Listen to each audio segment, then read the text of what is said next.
하나님의 말씀 보도록 하겠습니다. 신약성경 요한 1서 4장 1절에서 6절의 말씀까지 함께 교독하도록 하겠습니다. 요한 1서 4장 1절 제가 먼저 읽습니다. 사랑하는 자들아, 영을 다 믿지 말고 오직 영들이 하나님께 속하였나 분별하라. 많은 거짓 선지자가 세상에 나왔음이라. 이로써 너희가 하나님의 영을 알지니 곧 예수 그리스도께서 육체로 오신 것을 시인하는 영마다 하나님께 속한 것이요 예수를 시인하지 아니하는 영마다 하나님께 속한 것이 아니니 이것이 곧 적 그리스도의 영이니라. 오리라 한 말을 너희가 들었거니와 지금 벌써 세상에 있느니라. 자녀들아, 너희는 하나님께 속하였고 또 그들을 이겼나니 이는 너희 안에 계시니가 세상에 있는 자보다 크심이라. 그들은 세상에 속한 고로 세상에 속한 말을 하며 세상이 그들의 말을 듣느니라. 우리는 하나님께 속하였으니 하나님을 아는 자는 우리의 말을 듣고 하나님께 속하지 아니하는 자는 우리의 말을 듣지 아니하나니 진리의 영과 미혹의 영을 이로써 아느니라. 아멘. 읽은 말씀 가운데서 6절의 말씀 우리가 함께 읽도록 합시다. 우리는 하나님께 속하였으니 하나님을 아는 자는 우리의 말을 듣고 하나님께 속하지 아니하는 자는 우리의 말을 듣지 아니하나니 진리의 영과 미혹의 영을 이로써 아느니라. 아멘. 저는 이 요한 1서의 말씀을 정말 저는 절하고 싶은 마음이 늘 있습니다. 왜냐하면 이 말씀은 한편으로는 매우 철학적이고 그리고 심오해서 그렇다고 다른 말씀들을 경시하는 건 아니고 이 말씀이 너무나도 오묘하기 때문에 부교역자 시기에 이것을 이제 교재로 만들어 가지고 청년들에게 가르친 적이 있었습니다. 이 말씀을 읽을 때마다 이 말씀에 기품이 있음을 많이 느낍니다. 그래서 제가 이 구약 성경을 지금 강의하다가 지금 전환이 되어져서 신약 성경으로 오게 되어지는 큰 이유 가운데 하나도 요한이 쓴 사도 요한이 쓰신 이 말씀에 대하여 한번 깊게 묵상하고자 하는 그런 마음이 저에게 있었고 또한 그것을 여러분들에게 선포하고 싶은 마음도 있는 것도 사실이었습니다. 이 요한의 이 말씀은 보통 우리가 사도 바울이 서신서를 쓴 것처럼 논리적이지 않습니다. 논리적이지 않다는 말은 엉망이라는 그런 뜻이 아니라 쉽게 읽을 수 있는 책이 아니다라고 하는 책입니다. 요한복음도 그렇겠지만 특별히 요한 1서 이 말씀은 단순하게 그냥 그렇구나 이러한 내용이 아닙니다. 그것은 그가 그의 삶에서 잘 반영하고 있다고 저는 봅니다. 도미티아누스 황제 시기에 1세기 말이죠. 그 순교를 직면하고 그리고 아마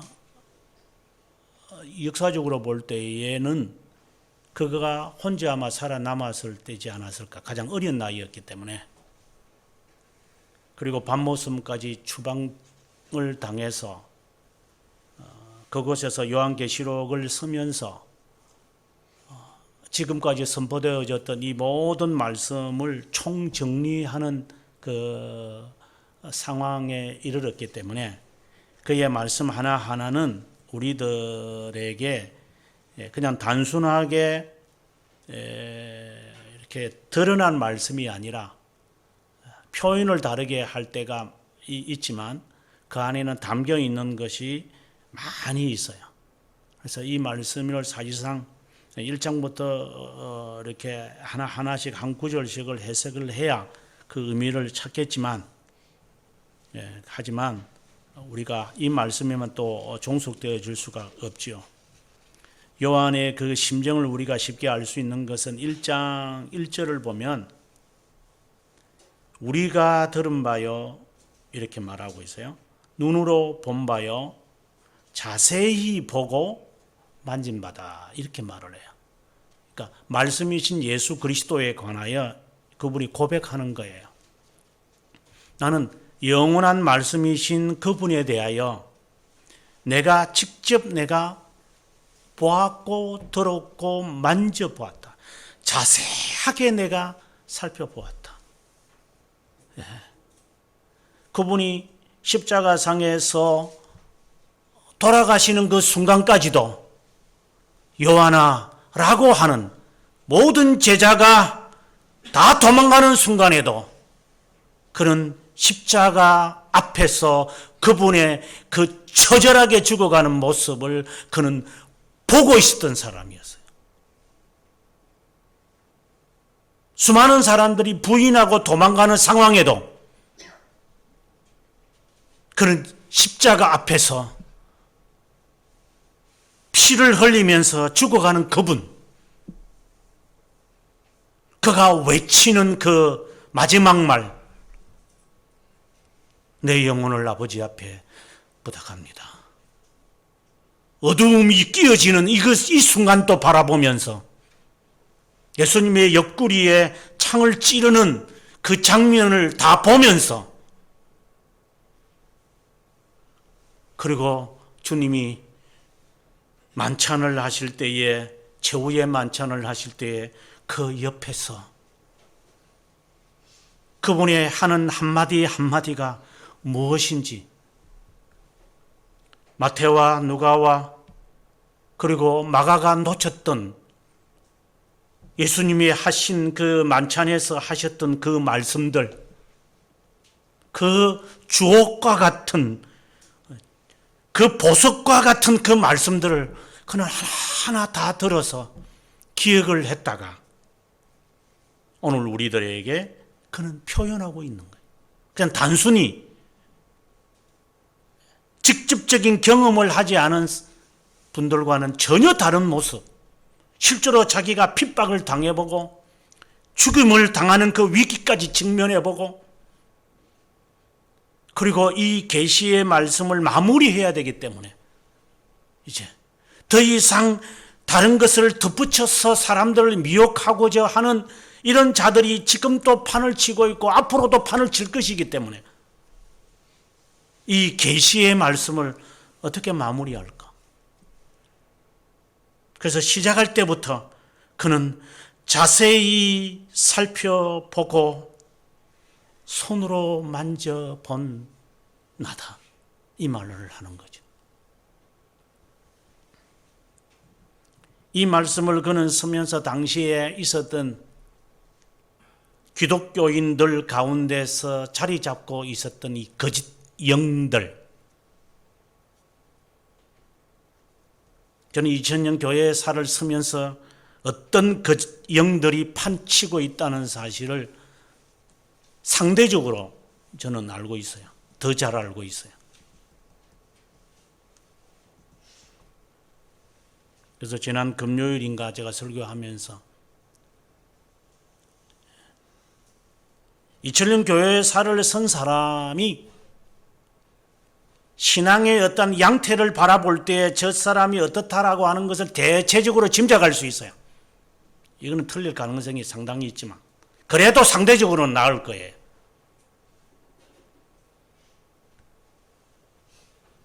지금도 제가 이단의 역사라고 하는 책을 지금 수술하고 있으면서 어떤 자가 거짓 영을 가진 자야, 그리고 은사를 받을 수 있는 한 다 받아봤기 때문에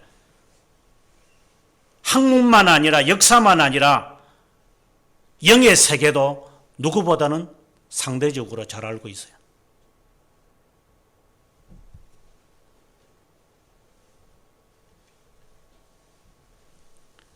제 스스로를 제가 자제할 때가 많이 있지만 제가 자제하지 않고 있는 대로 제가 다 쏟아내면 여러분의 폐부를 제가 분석해낼 수 있어요. 농담이 아니라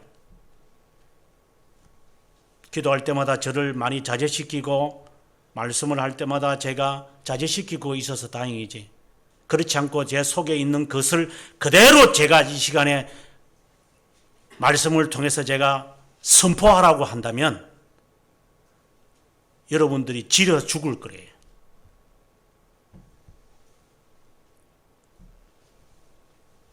상대적인 이야기입니다만은 두루 살펴보고 난 다음에 오늘의 이 말씀 속에서 사도 요한이 무엇을 말하고 싶어 할까? 적어도 알고 있어요. 네 인생이 얼마나 힘들 것이고 네 인생의 결국은 파멸로 치달을 것이다 라고 하는 것은 어느 정도는 상대적으로 알 수 있어요.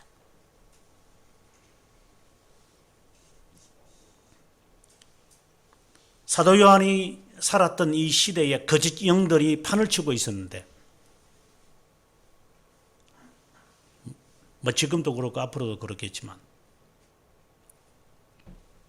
대표적인 사상이 혼합적인 사상이었어요. 혼합 사상이 아주 무서워요. 정체성이 없는, 예를 든다면 아주 간단한 예를 든다면 크리스마스 추리의 유래가 어디서 나오는 거죠? 아무도 몰라요.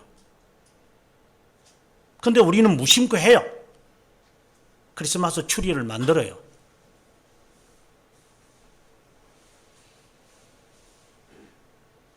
아무런 근거도 없어요. 네. 언제부터 누가 무슨 의도를 했는지 역사상에 존재하지도 않았어요. 그러나 어느 날 갑자기 영국에서 빅토리아 여왕 시기에 자기 남편이 독일 사람인데, 독일 사람들 크리스마스 추리를 예쁘게 잘해요. 지금도 세계에서 크리스마스 추리를 가장 잘하는 도시라면은 독일의 뉘렌베르크에 가보면 온 세상 사람들 크리스마스 날 거기에 와서 관심을 가질 정도로 크리스마스 추리와 그 도시 자체가 그냥 반짝반짝거리는 아름다움은 그 안에 다 있어요. 독일 사람들이 좋아해요, 크리스마스 추리를. 그래서 여러 루터가 크리스마스 추리를 먼저 했나니 하여튼 아무런 족보도 없는 것을 우리는 자연스럽게 하고 있는 거예요. 이것이 바로 혼합사상이에요. 쉽게 말한다면. 이유가 없어요. 언제, 누가, 어떻게, 왜 했다는 이유도 없이 그냥 옷을 입고 사는 거예요. 왜 내가 이런 옷을 입어야 하는지 이유도 없어요. 그냥. 이것이 바로 혼합사상이에요. 왜 내가 예배를 드려야 되는 이유가 뭐냐라고 하는 것. 아무런 개념도 없이 살아가는 사람들. 목류병 환자도 아니고 그냥 강치처럼 꿍충꿍충 뛰가 와가지고 예배를 드리는 것처럼. 이게 혼합사상의 하나의 모습들이거든요. 당시에 초대교회가 핍박을 받으면서 어려움을 당하고 있는 시기에도 이런 혼합사상이 기독교 내에 들어와서 많은 사람들을 혼란시키고 오염시키고 혼동시켰어요. 지금 한국교회도 똑같은 모습들이에요. 제가 박사과정에 이제 오랄 디펜스를 위해서 본래 이제 그 박사과정을 하면은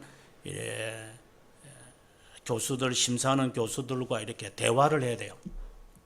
그래서 오랄 디펜스를 위해서 제가 이제 남아공에 간 적이 있어요. 그때 제 논문을 심사한 친구 가운데 한 명이 어거스틴 연구로서는 현재로서는 제1인자죠. 예. 오르트라고 하는 친구였는데 그 친구하고 같이 이제 제가 호텔에 있으면서 같이 이런저런 대화를 했어요. 네덜란드 사람이에요. 그 친구가 이래요. 내가 너 논문을 읽었다. 너도 역사를 하는 사람으로서, 그 친구가 저한테 질문을 해요. 너도 역사를 하는 사람으로서 지금 20세기 말 21세기에 지금 되어가는 이 상황에서 가장 큰 이슈가 되는 신학적 사상은 뭘 것 같으냐. 그래서 좀 미안하지만 아직까지 그 정도까지는 내가 생각하지 못한 것 같아. 이렇게 이야기를 하니까 그 오르트가 하는 말이 영지주의다. 이런 말을 했어요. 아직도 제가 제 머리에 정정거려요. 영지주의가 지금 재생했다라고 이야기를 했어요. 한국교회는 영지주의에 대해서 잘 몰라요. 제가 처음으로 영지주의에 대한 이야기를 글을 쓰기 시작했어요. 그전까지는 영지주의에 대한 개념조차가 없었어요. 영지주의는 혼합사상이에요. 그래서 제가 글을 썼던 가운데서 정통과 이단이라는 그 책에서 영지주의라는 것에서부터 출발을 해서 제가 19세기까지 글을 썼던 거예요. 그 친구가 저에게 말해준 것이 굉장히 큰 도움이 돼요. 그래서 다빈치 코드를 비판하면서 이 안에 영지주의가 있다는 것을 그때 발견하게 되어졌고, 그리고 제가 번역을 했던 이단과 전통이라고 하는 그 책에서도 영지주의를 아주 자세하게 한 200~300페이지 정도를 영지주의를 다루는 걸 보면서 이게 정말 중요한 것이구나 라고 하는 것을 그때 절실히 느꼈고, 물론 앞으로도 느낄 거예요. 바로 사도 요한이 바라보는 1세기의 교회가 그랬다고 보셔야 돼요. 혼합사상이.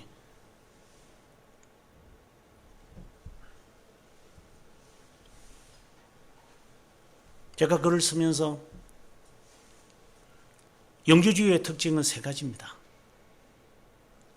하나는 카리스마를 가진 자들이 나타날 겁니다. 은사 중심이에요. 은사.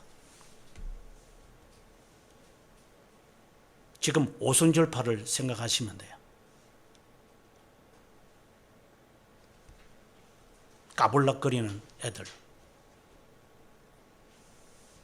방언이 뭔 줄 알지도 못하는 것들이 방언이라는 것을 내세워서 소뚜껑 소리 내고 있는 애들. 두 번째는 엘리트주의예요. 엘리트주의. 그 중에 제 눈에 딱 들어왔던 게 앞에서 찬송가 인도하는 애들. 지가 무슨 은혜를 베푸는 식으로 앞에 나와가지고 마이크 붙잡고 노래 부르고 싶으면 노래방 가서 노래 부르면 되지.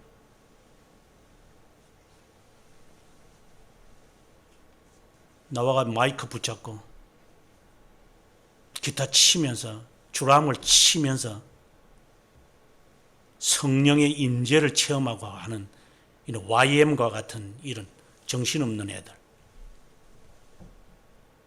젊은 애들을 귀신 들리게 만들어 가지고 그 음악에 단줄 알고 네 꿈이 뭐냐 이러면 앞으로 찬양 사역 하는 거예요. 이따위 소리만 하게 만들겠고.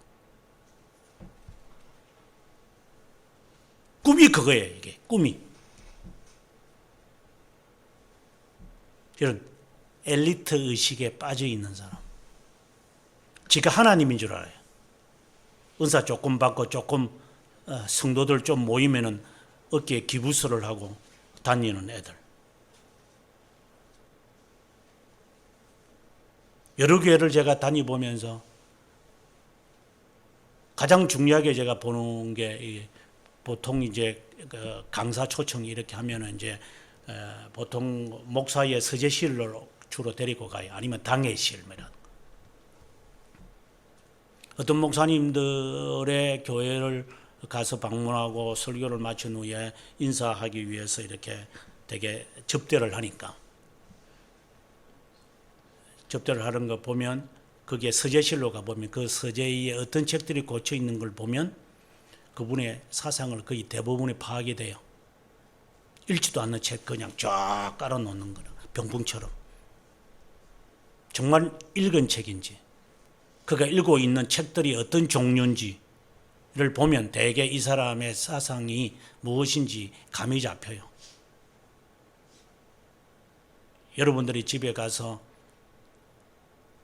제가 책들은 보지 않겠지만 보노마나 무슨 책들이겠어요. 그 책들이 어떤 책들인지를 보면 여러분의 신앙 사상은 거의 다 드러나죠. 어떤 책을 읽었다라는 것을 알면 사람은 엘리트 의식에 빠질 수 있어요.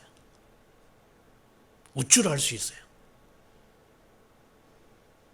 바로 그 순간 그가 넘어지지만 당시에 사도 요한이 보았던 당시의 신앙인들의 모습들이었어요. 당시. 그 다음에 철학 사상이었어요. 수많은 철학이 들어와요. 신플라톤주의도 들어오고 카발라라고 하는 신비신학도 철학 아니도 신비주의가 있거든요. 신비의 철학이 들어와서 자리 잡고 있고, 조로아스터와 같은 이런 이원론이 자리를 잡지를 않나? 동양 사상과 서야 사상이 혼합이 되어져서 기독교 안에는 완전히 짬뽕이 되어버리고 말았어요. 뭐가 뭔지도 몰라요, 사람들. 제가 초대교회사를 쓰면서 초대교회는 진리의 보고다 라고 했던 것은 그것을 말하고자 하는 것이 아니라, 핍박에서 중요성을 찾으려고 하는 게 아니라, 그 이후에 100년, 200년, 300년, 400년을 지나면서 우리가 잃어버렸던 것들이 이런 것들이었구나 라는 것을 깨닫고, 핍박 이후 신앙의 선배들이 저수를 하면서 우리가 잃어버리고 살았던 시절, 어떤 사람들이 하는 말이 잃어버린 10년이라 하는데, 기억도 되지 아니하는 이 수많은 세월들을 기억을 시키는 분들의 노고 때문에 진리의 보고라고 저는 붙였던 거죠. 혼란의 시기였습니다. 그것을 다 직면하고 있는 사도 요한은 이제 그는 글을 쓰기 시작합니다. 요한 3서를 보게 되어지면 그는 자신을 가리켜서 장로라고 이야기를 합니다. 나는 장로다. 이 말은 교회의 지금의 장로를 말하는 게 아니라 그만큼 나이가 많이 들었다고 생각이 듭니다. 많이 든 내가 이제 이 말씀을 하나하나 쓰기 시작을 합니다. 이 말씀의 주제가는 크게 세 가지입니다. 요한 1서의 내용의 주제는, 첫 번째는 네가 하나님의 자녀인지 파악해라는 겁니다. 네가 정말 하나님의 자녀냐? 파악해라, 이 말입니다. 어둠이냐 빛이냐? 이걸 분명히 밝히고 살아라. 미지근하게 살지 마라, 이 말입니다. 그래서 시작할 때부터 그는 하는 말입니다. 하나님은 빛이다. 1장 5절에 하나님은 빛이다. 그에게는 어두움이 조금도 없다. 그래서 저는 저희 교회의 모토인 포스토 테네브라스 룩스라는 단어를 너무나도 좋아하는 이유 가운데 하나도 이 때문입니다. 어둠과 빛, 그 어둠 속에서 포스토 테네브라스, 어둠 속에서 룩스가 있다.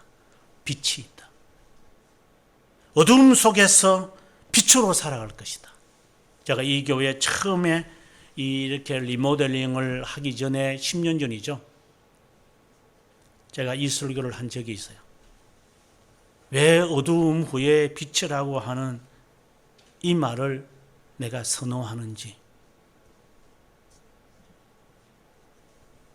하나님은 빛이다. 너희가 빛의 자녀냐? 아니면 어두움의 자녀냐? 파가라고 하는 겁니다. 이게 첫 번째 주제예요. 두 번째 주제는 어두움에 속하여 있는 거짓 선지자, 적 그리스도, 거짓 신자, 거짓말하는 자, 어두움에 속한 자, 세상에 속한 자, 어떤 자이냐 밝히기 시작합니다.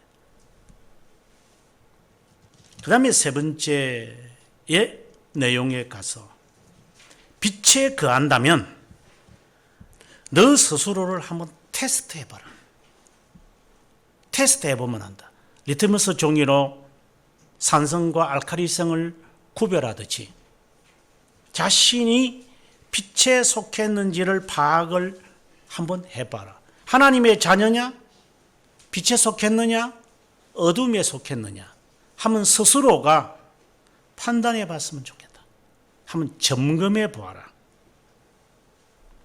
오늘은 특별히 그 두 번째인 어두움에 속하 있는지 그렇지 않는지 한번 파악해 보라고 하는 내용 가운데 마지막의 이야기인 거예요.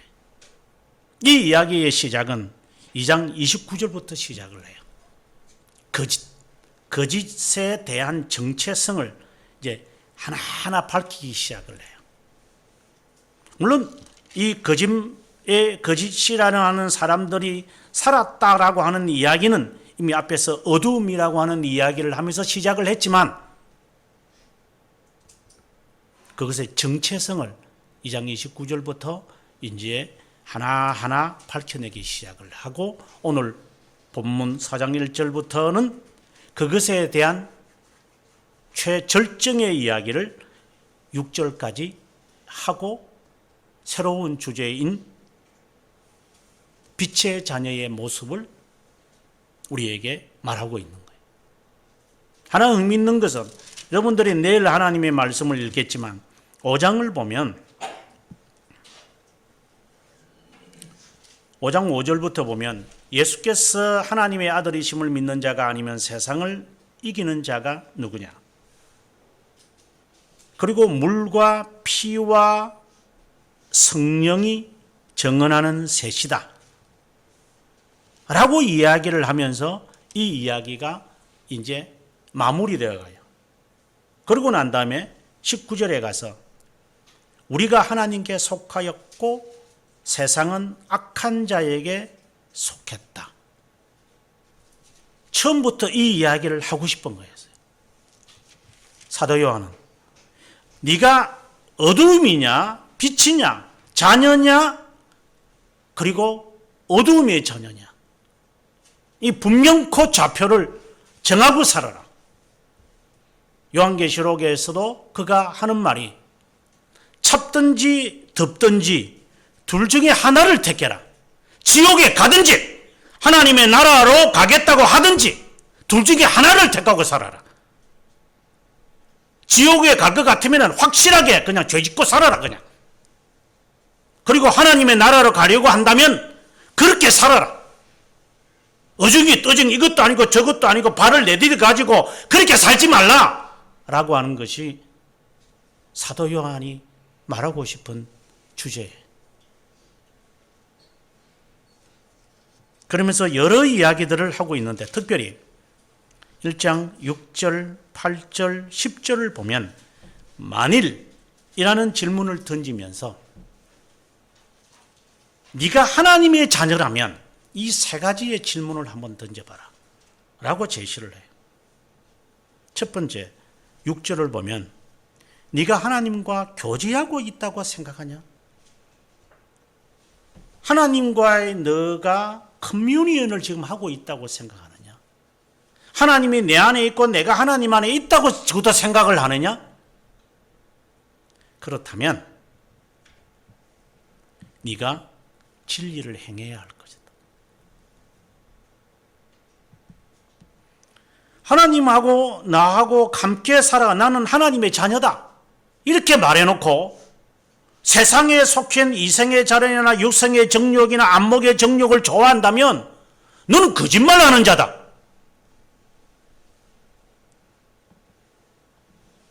하나님의 자녀가 어떻게 그 정욕, 이것을 완전을 말하는 게 아니라 완전하게 낙탄절하라는 것을 말하는 게 아니라 적어도 거기에서 빼려고 부단한 견인을 해야만 할 거다. 이 말을 지금 하는 거죠. 아무런 가책도 없이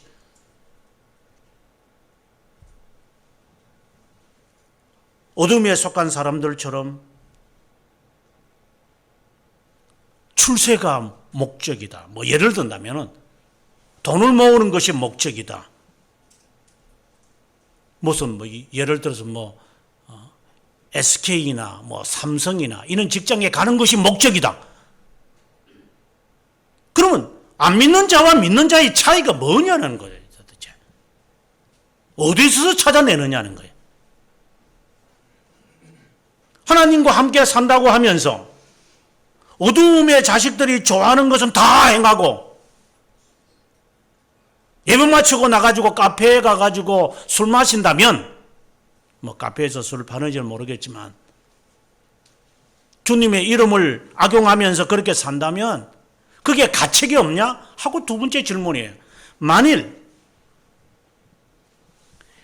모든 죄에서 깨끗하게 만일 너가 죄가 없다고 말하면 스스로 속이고 진리가 우리 속에 있지 않다.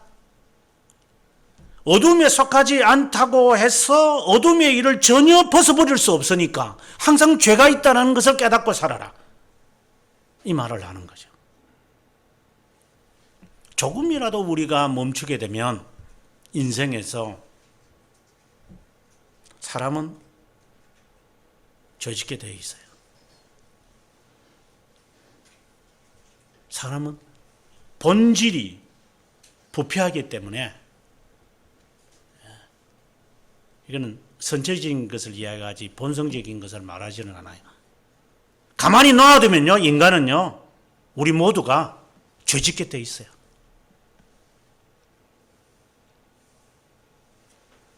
저는 그 목사들을 믿지 않지만 목사들도 똑같고 목사들 모아가지고 여행 보내놓으면 가는데 뻔해요. 차라리 일반 신자들이 차라리 나아요. 다가 그런 것은 아니죠. 그렇다고 목사라고 하는 이 직책을 제가 무시하라는 게 아니라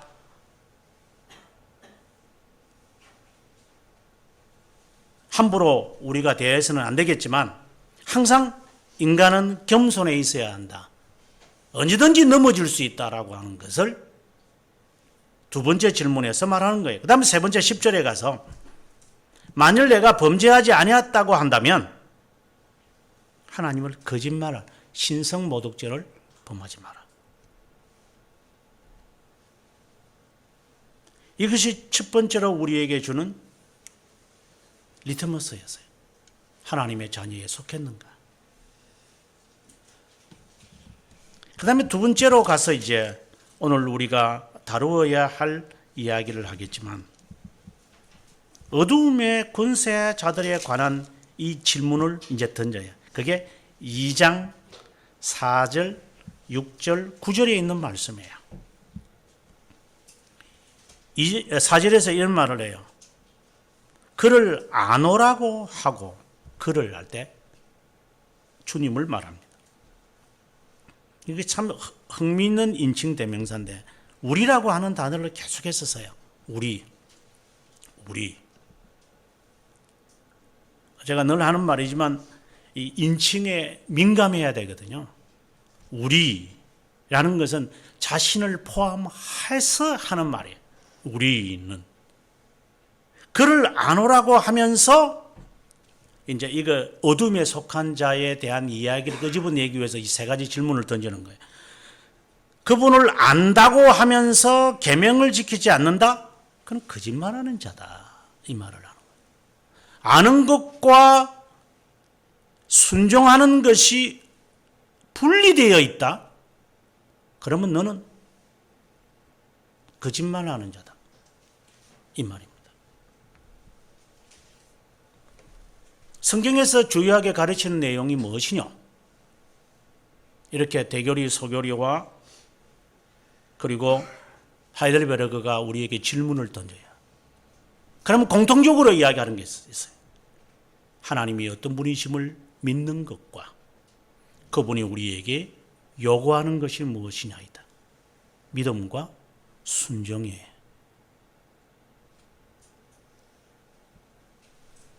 믿는 것과 행하는 것이 분리되어 있다는 것은 거짓말하는 자다. 우리가 말 안 듣는 사람들이 하는 말이 그래 알았다니까요. 알았어. 내가 알아서 할게. 뭘 알아서 네가 한다고.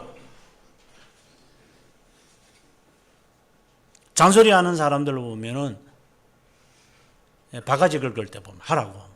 내가 알아서 할게. 안 하니까 잔소리하지.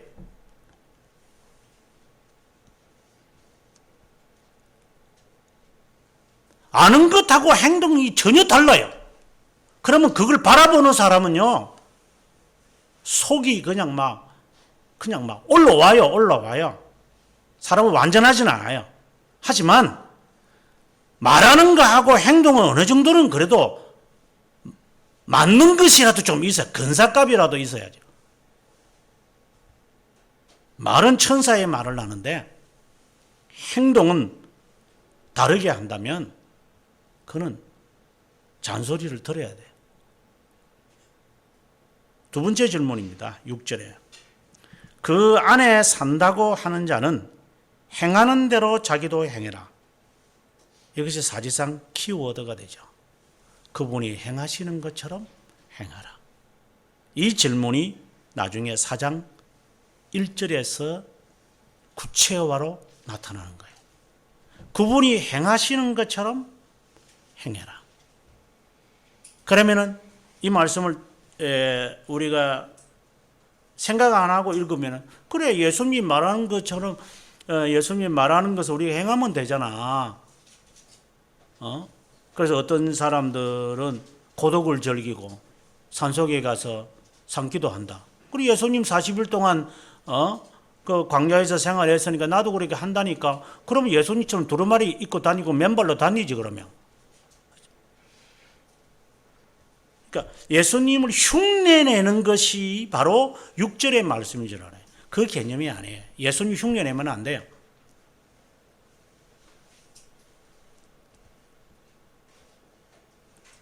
여기서 자세한 이야기는 나중에 4장에 오늘 본문에 설교하면서 제가 하도록 하고 9절에 가서 빛 가운데 있다 하면서 형제를 미워하는 이것은 4장 오늘 우리가 읽었습니다마는 4장 7절부터 시작되어지는 내용이에요. 그래서 4장의 내용이 사실상 이 요한 1서의 핵심적인 장이 되죠. 앞에는 어둠에 관한 이야기를 하고 그 다음에 뒷부분에 가서는 실천에 관한 이야기를 하고 있기 때문에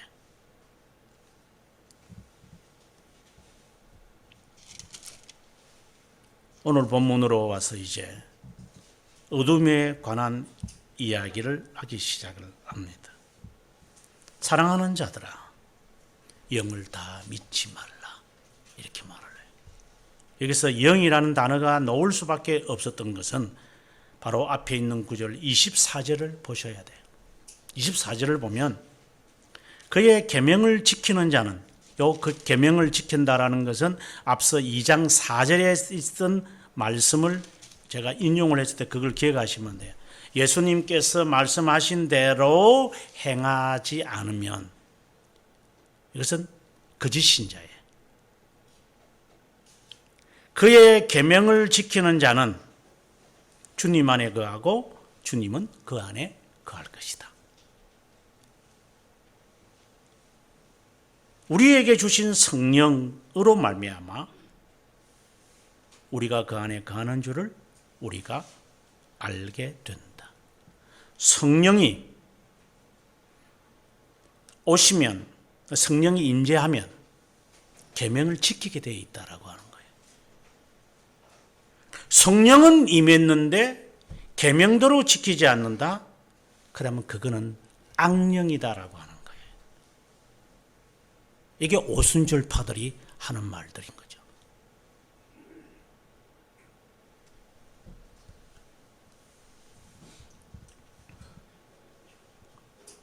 쉽게 말해서 하나님의 말씀의 계명을 지키지 않으면, 여기서 계명이라는 것이 굉장히 함축적인 단어지만 10계명만을 말하는 게 아니에요. 10계명은 하나의 도덕법의 도덕률의 하나의 요약인데, 거기에 제한되어져서 나는 10계명을 지켰으니까 천국 가지 않겠습니까? 라고 부자 청년이 예수님에게 오셨을 때 주님이 뭐라고 했냐면, 그래 네가 10계명은 잘 지키는데 네 재산 팔아가지고 가난한 자에게 주고 나를 따르라니까 근심하며 돌아갔다. 그래서 계명을 지킨다고 하는 것이 10계명이라는 거 생각만 하면은 상당한 오해가 있을 때가 있어요. 하나의 요약이기 때문에. 그래서 10계명과 같은 이러한 하나님의 명령들이 있을 것인데, 그 명령을 지키기 위해서는 성령이 임재하실 것이다. 그래서 뒤에 보게 되어지면 5장 6절, 7절, 8절에서 물과 피와 성령이라는 단어를 하는 거예요. 여기서 물과 피라고 하는 이야기를 좀 있으면 하겠지만, 성령이 물과 피의 증거를 성령이 역사하시면 너희도 물과 피의 증거대로 살 거다라고 하는 이야기를 지금 하고 싶은 거예요. 근데 그 영이 성령인지 아니면은 이게 악령인지가 있다 이 말입니다. 귀신도 방언시키고 있고 귀신도 설교시킬 수 있어요. 귀신도 총회장이 될 수가 있고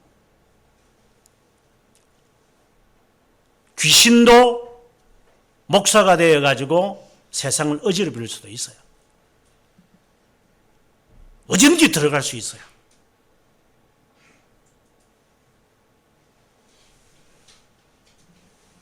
그래서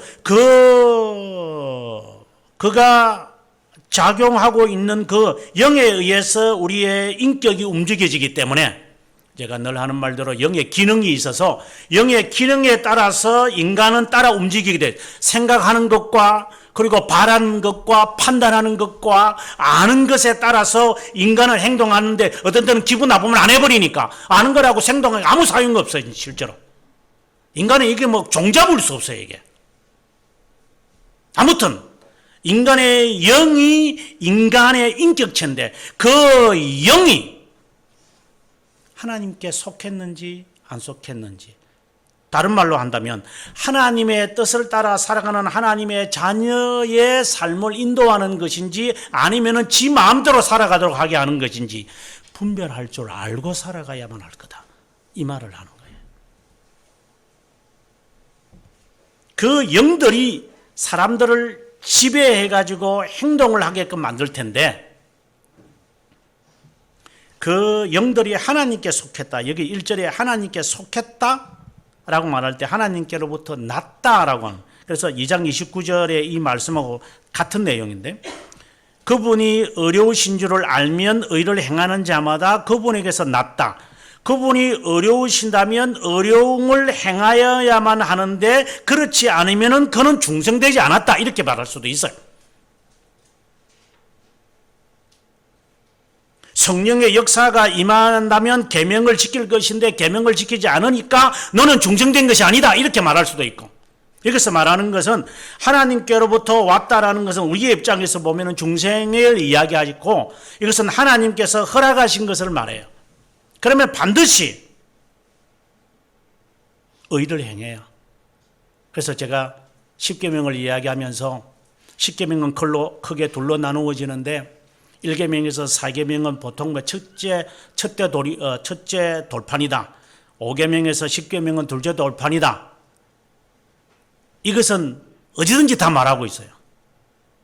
한 단계 더 나아가서 1계명에서 4계명은 거룩과 관련이 되어 있고 5계명에서 10계명까지는 의와 관련이 되어 있다. 왜 제가 그 말을 했느냐? 오늘 이 29절의 말씀을 보면 의를 행하는 자마다 하나님께 속했다.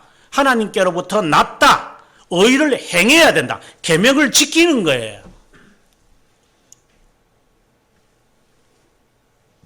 그래서 의를 행한다는 것은 순종과 관련되어 있는 거죠.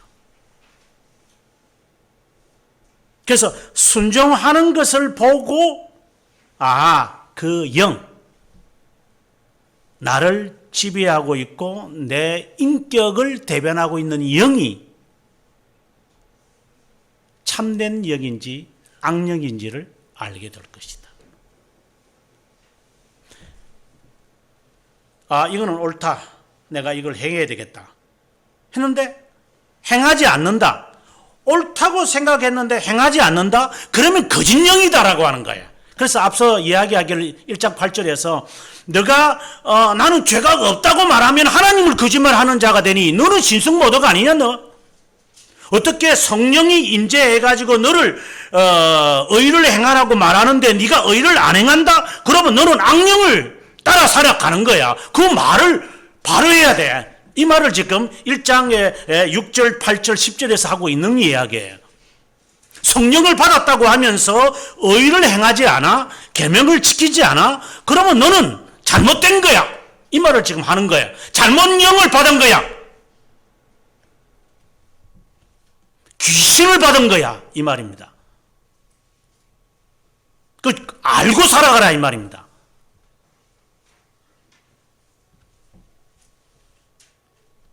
많은 거짓 선지자가 세상에 있다.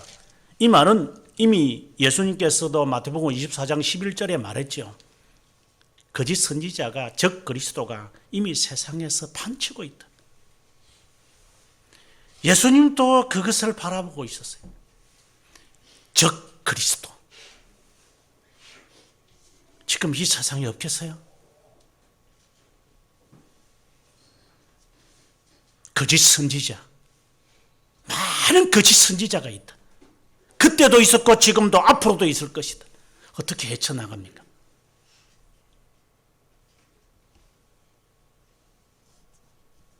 어떤 사람은 이런 말을 할 수 있어요. 인생이 너무 고달프니까 아이들은 이 인생이 고달프다는 거 너가 알아서 뭐 하겠냐.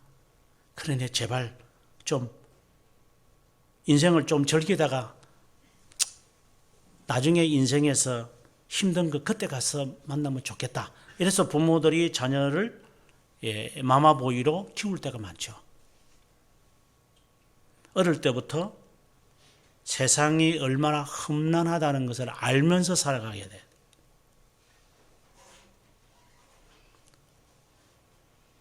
제가 어릴 때에 저희 아버님이 영화관 가는 걸 좋아하셨어요. 아주도 생생한 기억이 나는데 제가 초등학교를 가기 전에도 저희 아버님이 이제 저를 데리고 영화관을 가끔 여러 곳에 갔던 것이 생각이 나요. 키가 작아서 영화관에서 못 보니까 저를 홍마를 시켜가지고 이렇게 갔던 기억이 나는데 그때 보았던 그 영화를 최근에 유튜브에서 있어서 이제 본 적이 있었습니다. 그때 그 영화 제목 하나가 흑백 영화인데 저 하늘에도 슬픔이라고 하는 영화였어요. 지금 뭔 소리를 하는지 모르는 사람들이 아마 거의 다 알 거예요. 6.25가 끝나고 난 다음에 가난에 찌들린 아이들의 삶, 아버지는 술주정뱅이, 엄마는 도망, 그 아이, 그 아들이 거지로 살아가면서 인생을 이제 살아가는 삶이에요. 그러면서 이 아이가 너무 힘들어서 저 하늘에도 슬픔이 있을까요? 마치 쥐새끼처럼 먹어야 할 것을 찾아다녀야만 하는 거예요. 저희 때도 그랬어요. 제가 살았던 그 시절이니까 거지들이 너무나도 많았어요. 거지들, 미친 사람들.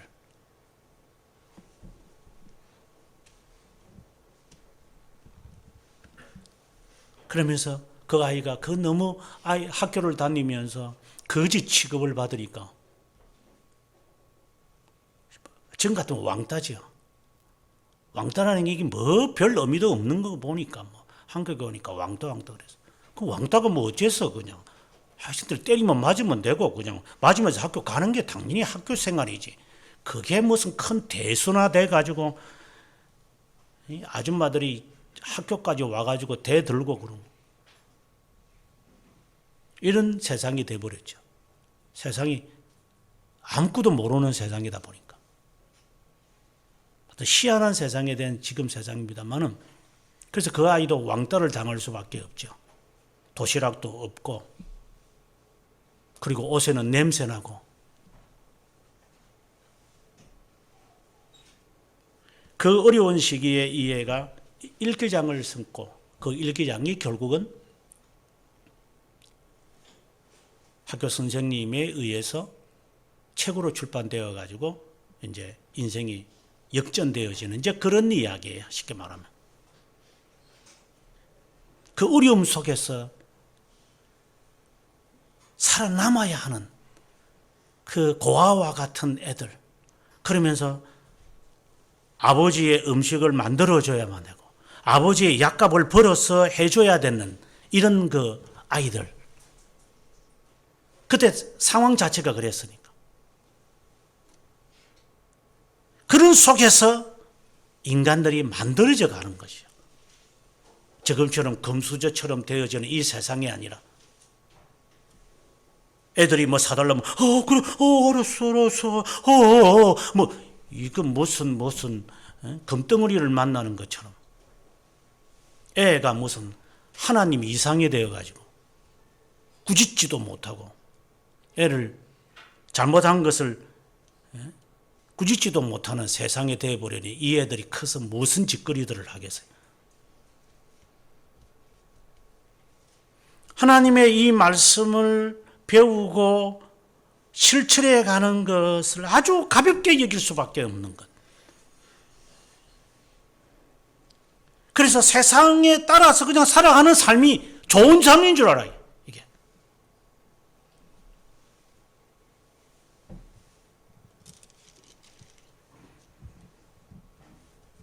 계속해서 2절에서 하는 말이 너희가 하나님의 영을 알지니 예수 그리스도께서 육체로 오신 것을 신하는 영마다 하나님께 속했다. 하나님께로 왔다. 이 말을 하고 있고 3절에 가서는 하나님께 속하지 아니하는 영은 즉 그리스도의 영이다. 이건 악령을 말하는 거예요.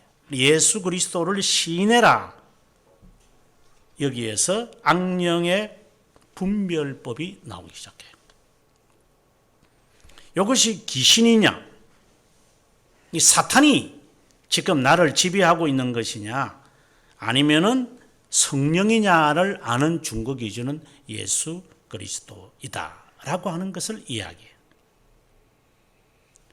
예수 그리스도가 육체로 왔다는 이 사실을 뭘 그렇게 중요한 거죠? 이거는 아주 깊게 생각하면서 이 말씀을 읽어야 돼요. 그냥 단순히 뭐 나도 예수님이 성육실 하신 거 그래서 크리스마스 날에 우리 노래 부르잖아요. 네? 물론 터키 지역에서 시자가 니콜라스인 줄 알고 그래서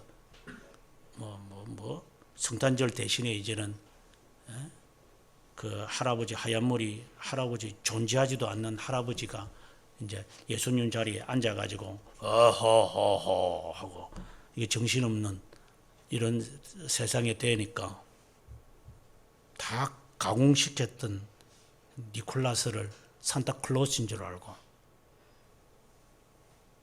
하여튼 희한한 세상이 돼 있죠. 아이들은 선물 받으려고 손을 내밀지를 않나. 외국은 그것이 허용이 될 때가 있어요. 왜? 그들은 명절이 크리스마스 날이니까. 우리는 명절이 너무 많아요. 구정도 있고 신정이 있고 추수도 있고 지 생일도 있고 그리고 성탄절도 지키고 부활절도 지키고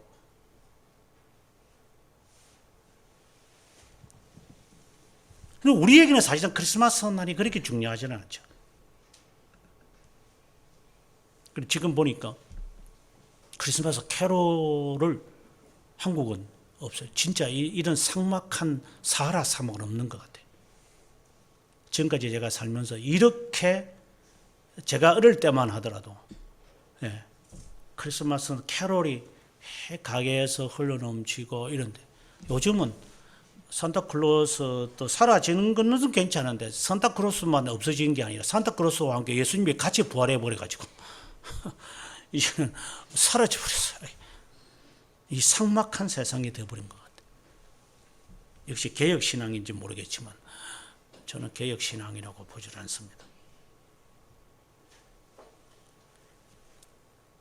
예수님이 출생했다, 탄생했다, 나 알고 있어요. 참 하나님이시며 참 인간이시라는 거 알고 있어요. 그러면 됐지 않았어요? 바로 그게 함정인 거죠. 영주주의자들로 다시 돌아가야 돼요. 영주주의자들은 예수 그리스도가 육체로 오셨다, 즉 하나님의 아들이 육체로 왔다는 것을 부인해요. 제가 말하는 것은 지금 그냥 교과서적인 이야기를 먼저 합니다. 그러면 하나님이 인간이 되셨다는 것을 부인하는데 어떻게 그러면 이걸 설명하느냐? 예수 그리스도는 하나님이시라는 것을 설명을 해야 되잖아요.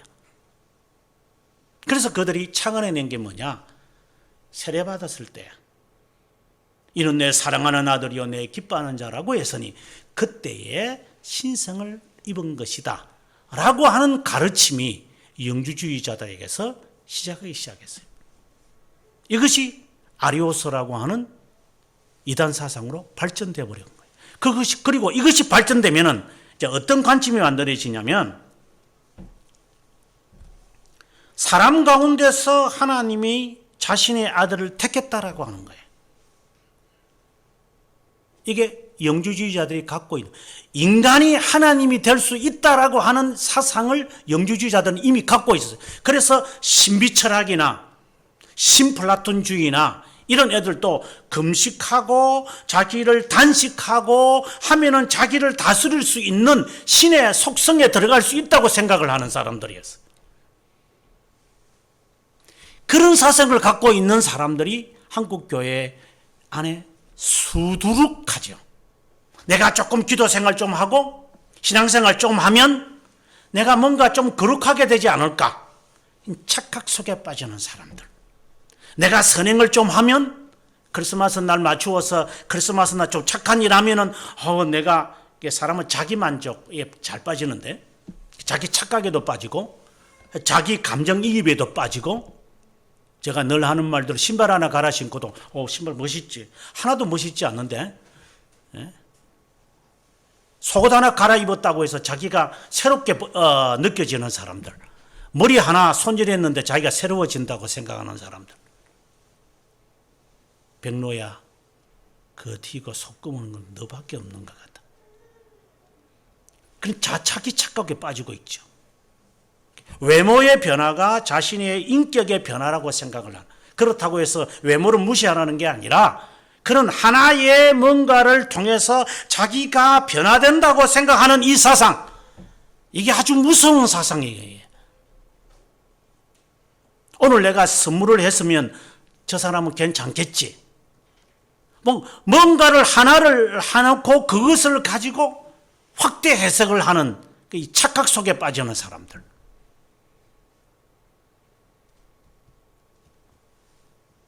영주주의자들이 갖고 있는 그 혼합사상이 바로 그런 거였어요.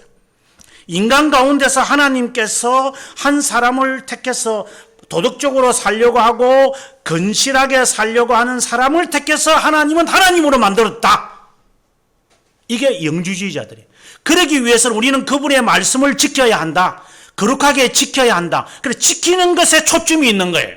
지금 자유신학자들을 보면 아주 쉽게 나타나요. 속에는 뭐가 있는지 저는 모르겠어요. 그 애들의 머릿속에는.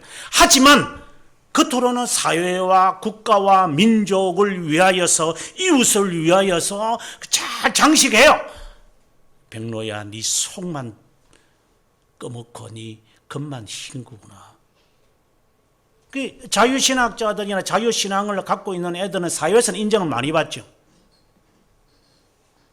사회가 좋아하니까, 세상이 좋아하니까, 어두움에 속한 자들이 좋아하는 것 좋아하니까, 그래서 인기를 얻는 것이고, 당연한 거 아닙니까? 그래서 하나님의 은혜로 계명을 지키는 것과 신의 성품에 속하기 위하여 하나님의 아들이 되기 위하여 내가 도덕적인 계명을 지키는 것, 지키는 것은 똑같으니까, 똑같게 보이니까. 여기는 하나님, 조금 있으면 자세하게 설명하겠지만 하나님에 대해서 알고 내가 하나님의 자녀이기 때문에 자녀로서의 당연한 의무로서 행한다라고 하는 것과 목적을, 의식을 가지고 행하는 것, 차이는 엄청난, 출발 자체가 다른데 이것은 나부터 출발하는 것이고 빛에 속한 사람은 하나님으로부터 출발하는 것인데 겉으로 드러나는 것은 행함에 있다 보니까 이게 헷갈리는 거예요. 이제 이게.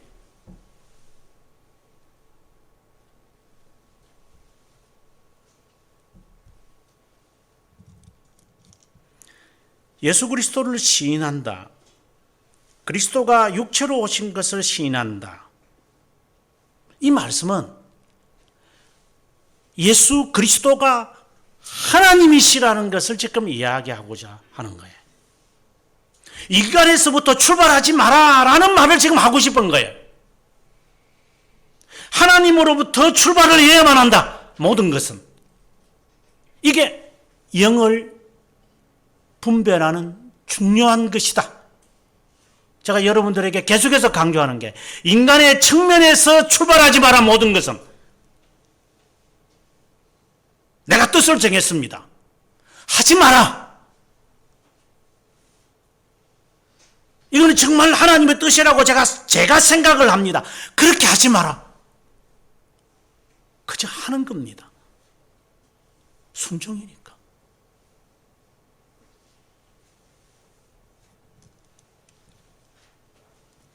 예수 그리스도가 육체로 오신 것을 시인하는 자마다 하나님께 속했고 하나님께로부터 왔다.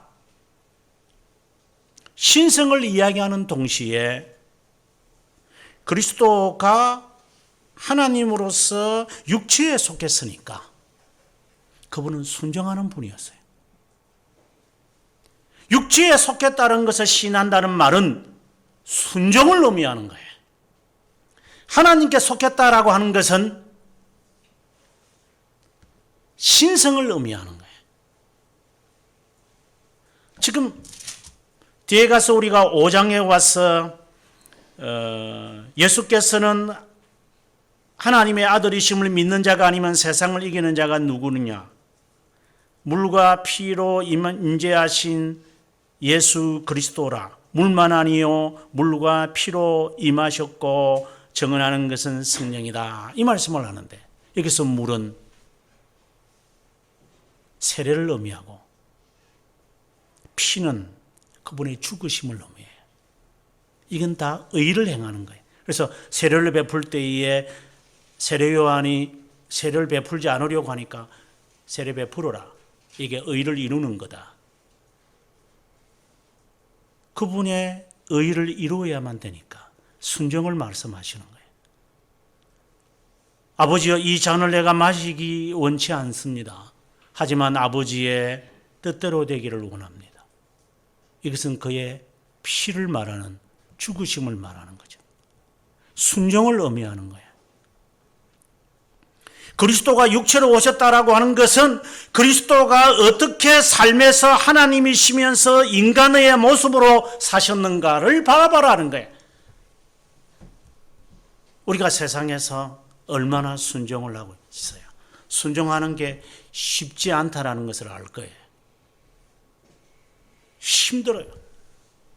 내 자신의 이 세상으로 향하고 있는 거짓말하고 싶어 하고 권위에 복종하기 싫어하고 그리고 정욕을 따라 살고 싶어하는 이 욕망을 누르는 것이 얼마나 힘들다라고 하는 것. 그런데 예수 그리스도가 그렇게 사신 거예요. 그래서 우리가 그분을 따라서 그분이 명령하신 대로 우리가 행하는 거예요. 신성에 속하기려고 행하는 것이 아니다. 그것은 악령이다. 이 말을 지금 하는 거예요. 내 자녀가 잘 되기 위해서 나는 가서 기도해야 되겠다. 그는 악령이 주는 거예요.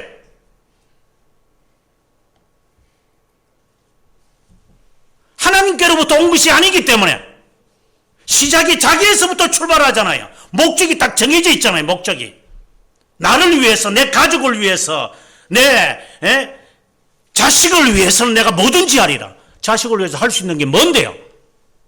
자식이 감기 걸렸다고 해서 내가 감기 걸릴 수 있나요? 하는 게 하나도 없으면서 무슨 자식을 위해서 해요? 자식이 시험 칠 때 가가지고 내가 시험 칠 수 있나요? 해주는 것은 옷 하나 입히는 것. 옷. 이거 왜 하는 게 뭐 있어요? 그런데 자식을 위해서 내가 기도한다고요? 굉장히 거룩하게 보이고 아주 착하게 보이고 경건하게 보이는 말이에요. 자식을 위해서 부모가. 제가 볼 때는 그거는 거짓말을 지금 하고 있는 거예요.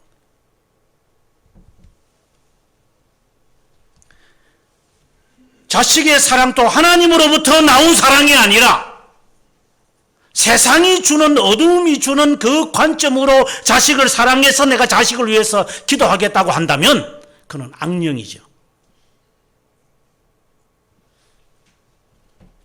왜? 자녀를 제대로 이끌지 못할 거니까.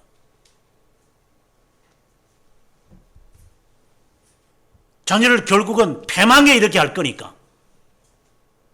그것이 악령의 역사가 아니면 성령의 역사일까요? 성령이 자녀를 패망으로 만들까요? 정말 자녀를 위한 것이 무엇인지 우리가 알아요? 우리는 몰라요.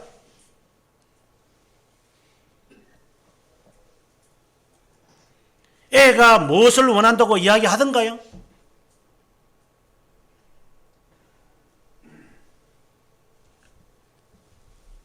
그 원하는 게 뭐 갈 때마다 다르고 때마다 다르고 나이마다 다르고 환경마다 다르고 학년이 바뀌고 사람이 바뀌고 감정이 바뀌면 다 바뀌는데 뭘 원해요 그 애가? 정말 원하는 것이 무엇이고 정말 원했던 것이 무엇인지 과연 알 수 있다고 보시는가요? 아니나 우리나 똑같은 거죠. 악령이란 예수 그리스도가 육신으로 오신 것을 인정하지 않는 거예요. 이건 거짓 영이에요. 이는 어둠의 세력이고 사탄이에요. 이는 성령이 아니에요. 계명을 지키는데요. 그래도 계명 지키잖아요. 그것도 영지주의자처럼 말은 행동은 하지만 심령 속에는 자기에서부터 출발을 한다면 그것은 거짓 영이 지배하고 있는 거예요. 왜? 하나님의 영이 인도하신다고 한다면 그리스도께서 순종하시는 것처럼 행할 거예요. 그래서 그 다음에 하는 말이 형제를 사랑해야만 한다. 이 말을 하는 거예요. 우리가 형제를 사랑하는 것도 왜 형제를 사랑합니까? 조건 아닙니까? 다 조건 대 조건입니다. 자식 사랑도 조건입니다. 부모 사랑도 조건입니다. 전부 조건입니다. 조건이 없으면 우리 행하지 않습니다. 우리는. 이것이 하나님께로부터 온 것이 아니다라고 하는 거예요. 내 자식만 사랑하는 것이 이웃 사랑입니까?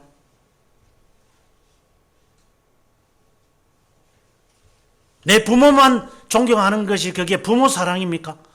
성경이 우리에게 그것을 명하고 있습니까? 내 가족을 먹이지 않고 내가 어떻게 다른 사람을 하겠습니까? 성경에 어디 그렇게 되어 있습니까? 사르밧 과부에게 엘리야가 뭐라고 했습니까? 내 자식하고 먹고 죽을랍니다 하는데도 나한테 죽고 난 다음에 네 먹어라. 이게 말이 되는 계명입니까? 그러나 하나님은 그걸 요구해요. 네 자식보다도 하나님이 더 중요하다는 것을 그 여인에게 상기시키는 거예요. 그래서 자식을 위해서 막 이걸 그게 고상하게 들리죠. 세상에서는. 정말 멋있는 부모다. 그 시험 치는 데 가가지고 찰떡 붙여놓고 비나이다 하니까 엄마는 저래야 되지 않나. 그래서 학교 마치면 여기 영훈초교 보면은 아줌마들 나와가지고 애 그거 데리고 가는 게 그게 자식을 위한 거라고 생각을 해요. 예, 그건 호들갑이죠. 정말 자녀를 기다려야 할 사람도 있겠죠, 개 중에는.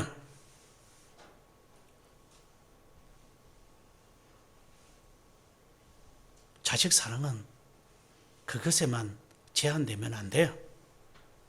한국 사회가 다 그러니까.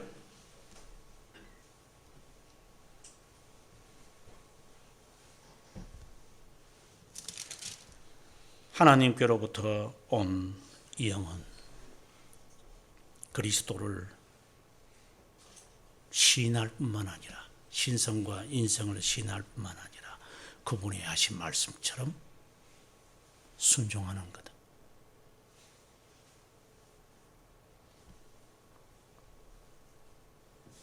그러고 난 다음에 4절에 가서 자녀들아 너희는 하나님께 속했고 그들을 이겼다. 너희 안에 계신 분은 세상에 있는 자보다 크다. 우리가 세상을 이겼다. 이 말을 하는 거예요. 이 말은 세상을 지배하겠다는 것이 아니라 세상의 관습을 따르지 않고 살아갈 수도 있다. 세상의 정욕 따라 살지 않아도 살아간다. 내가 이렇게 살지 않으면 나는 내 집에서 쫓겨날 것 같아요. 그렇게 생각이 들 거다. 예. 왜? 집세를 못 내니까요. 너는 이미 그 마음을 가졌으니 너는 세상에 졌다. 세상에 너를 이기지 못한. 세상이 주는 이 염려가 하나님이 나를 향하여 염려하는 것보다 못하다고 생각이 드는 것. 이게 너는 이미 세상에 속했다. 어둠의 자식이다. 이 말입니다.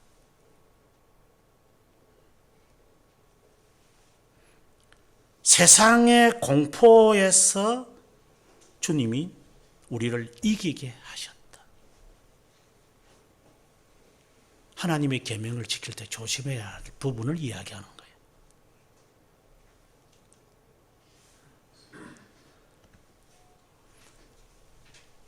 제가 대학 시절에 기억나는 여러 위인들 가운데 하나가 가나안 농고등학교를 했던 분의 이야기였어요. 그분이 저희 모임에 와서 이제 간증을 하고 그 사위나 그 딸이 와서 이제 이런 가나안 농고등학교에 관한 이야기를 하는 가운데 이런 말을 해요. 당시에 그 막사사이 상을 받는 사람이 최초의 사람이었는데 우리나라에서 그 상을 받으러 오라고 할 때에 이제 그는 가지를 않았대요. 내가 상 받으려고 내가 이런 일을 한 것은 아니기 때문에. 그다음에 당시에 이제 박정희 씨가 이제 대통령이었는데 박정희 씨의 그 위엄이라는 것은 대단했죠. 뭐 지금보다도 더 한 세상이었는데 그때 와서 이제 공로상을 주겠다고 해서 오라고 해서 뭐 우리나라니까 가야 되겠다 해서 이제 가는데 이 그 밀짚 모자, 고무신, 농사하던 그 옷 그대로 이렇게 청와대를 들어갔대요. 그러니까 청와대 비서진들이 안 된다고. 아니 어떻게 대통령을 만나는데 이런 옷차림으로 오느냐고 해서 그분이 하는 말이에요. 그럼 나 간다라 그랬어요. 대통령이 만나고 싶다 해서 내가 오는 거지. 내가 만나고 싶어서 그분을 만나는 게 아니라 그분이 만나고 싶다 해서 내가 가는 거예요. 근데 왜 내가 내 있는 모습을 보여주는 거지. 거기에다가 뭐 어울리지도 않는 양복 입고 내가 넥타이 매고 구두 신고 내가 와야 할 이유가 뭐냐고. 물론 이제 그 이야기만이 아니라 여러 이야기들이 많지만 그분의 정신이 저는 참 좋았습니다. 전략이라는 거였잖아요. 그래서 양치질을 하더라도 뭐 하도 가난한 세상에 살아서 그러는가, 이게 그때는 럭키 치약이었는데 럭키 치약을 1mm를 짠대요. 비누도 3번만 문대래요.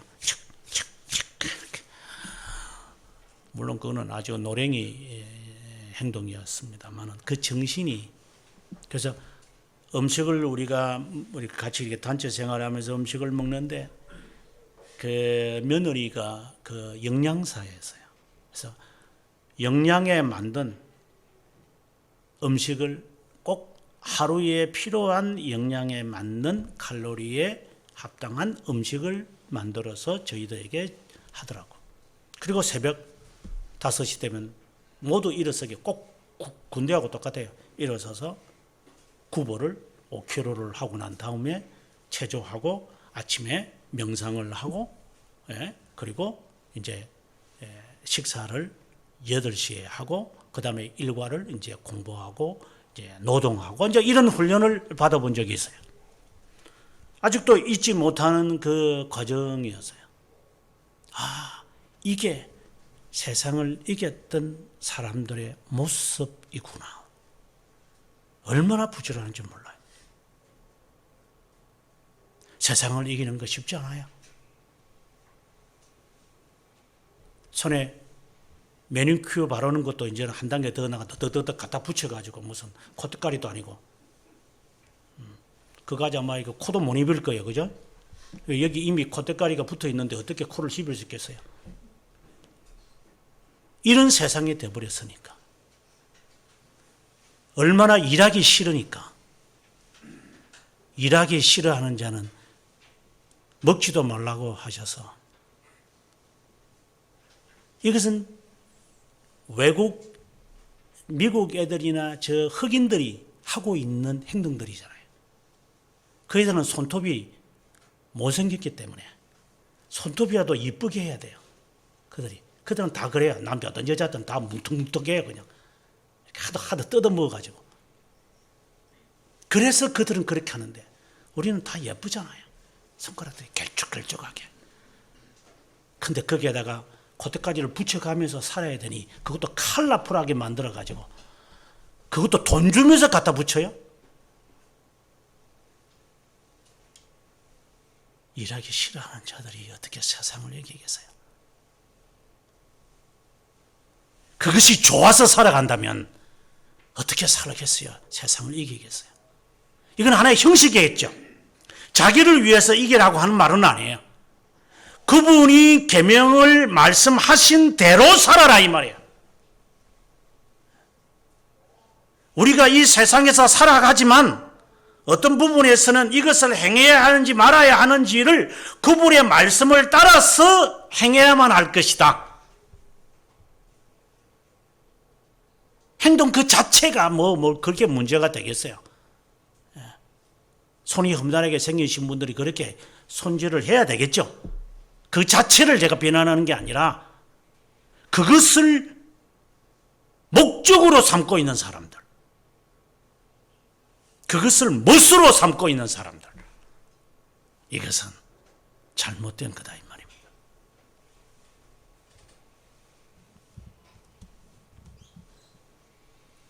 여기까지 사도 요한이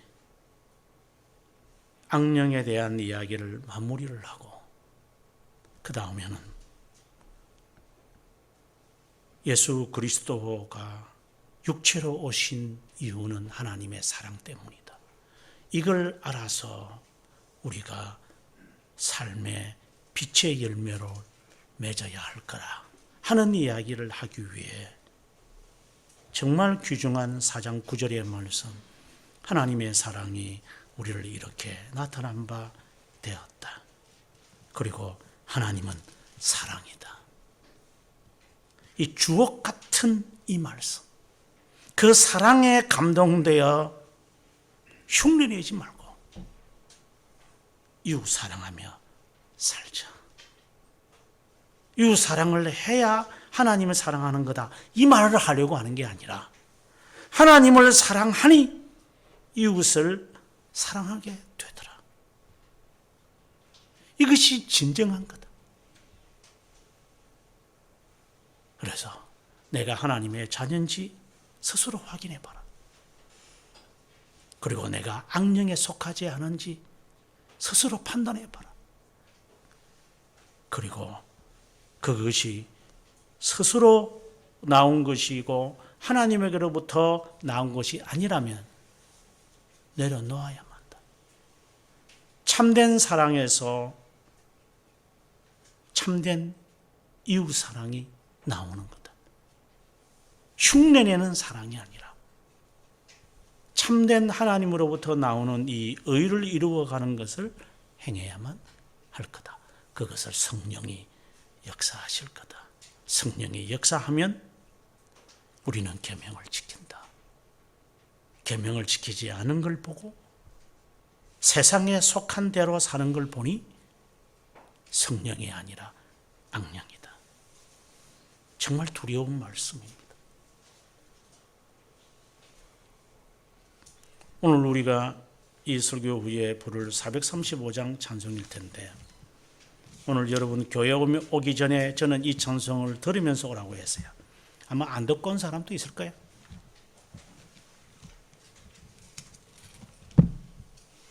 제가 이 435장을 특별히 제가 택했던 이유는 한국 가사에서는 전혀 없는 내용들, 본래 가사예요. 나의 영원하신 기업은 생명보다 귀하다. 생명보다 귀하다는 거예요. 내 갈 길을 다가도록 나와 동행하소서. 근데 본래는 이제 이런 의미는 아니죠. 2절에 가보면 세상 복이 안일함과 모든 명예 버리고 험한 길을 가겠습니다. 다 버리고 험한 길. 3절에 가보면 어둠 골짝 지나 험한 바다 건너서라도 가겠습니다. 생명보다 귀중한 기업을 가진 자의 삶이에요. 그러면서 후렴에 가서는 주님께 가까이, 주님께 가까이, 주님께 가까이, 주님께 가까이, 이 험난한 것을 통해서 주님께 좀 더 가까이 갔으면 좋겠습니다. 이 고백의 찬송이에요. 부귀와 영화를 누리면서 나는 당신 앞에 가겠다는 것이 아니라, 여기 보면 어두운 골짜기라고 했고 험한 바다라고 했어요. 그 속을 내가 지나가겠습니다, 하나님. 그러면서 당신 앞에 가까이 가겠습니다. 이것이 우리의 노래가 되기를 바랍니다.